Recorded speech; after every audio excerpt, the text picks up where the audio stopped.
Telugu digital media network లో political కేటగిరీలో #1 కేవలం 72 గంటల్లో 1,50,00,000 వ్యూస్ పైగా పాపులర్ టీవీ నెట్వర్క్.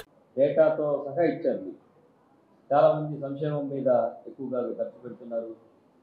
ఇది ఉత్పాదక లేని ఖర్చు, అభివృద్ధి అనేది కుంటుపడింది. జాగ్రత్తగా వినాలి విద్యార్థులు.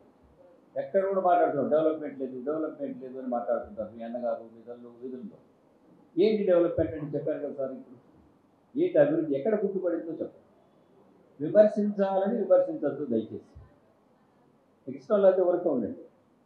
కమిటీ అయితే ఇంకొక పార్టీ వైపు మీ సిద్ధాంతాలు ఎవరి సిద్ధాంతాలు వాళ్ళకు ఉండొచ్చు. కాబట్టి సంక్షేమము అభివృద్ధికి రెండింటికి కూడా ఈ ప్రభుత్వం సమానమైన ప్రాధాన్యతను ఇచ్చింది.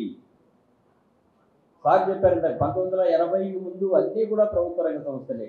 Major irrigation projects, major industries అన్నీ కూడా హైదరాబాద్లోని ఉమ్మడి రాష్ట్రంలో అన్నీ కూడా ప్రభుత్వ రంగ సంస్థలే.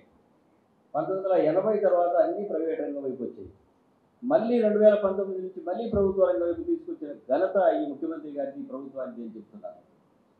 అందుకే షిఫ్ట్ ఇక్కడ ఎట్లా జరిగింది? అందుకే విప్లవాత్మక సంస్కరణలు, మార్పులు అని పిలిచాం దాన్ని.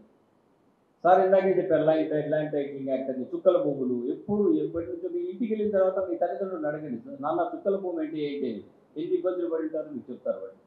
అసైన్డ్ ల్యాండ్స్ అంటే ఏంటి, ఎస్సీ ఎస్టీ వాళ్ళకి, దానికి కూడా పరిష్కారం కనుక్కున్నారు. చుక్కల భూములకు పరిష్కారం కనుక్కున్నారు. ల్యాండ్ టైటిలింగ్ యాక్ట్ తీసుకొచ్చారు.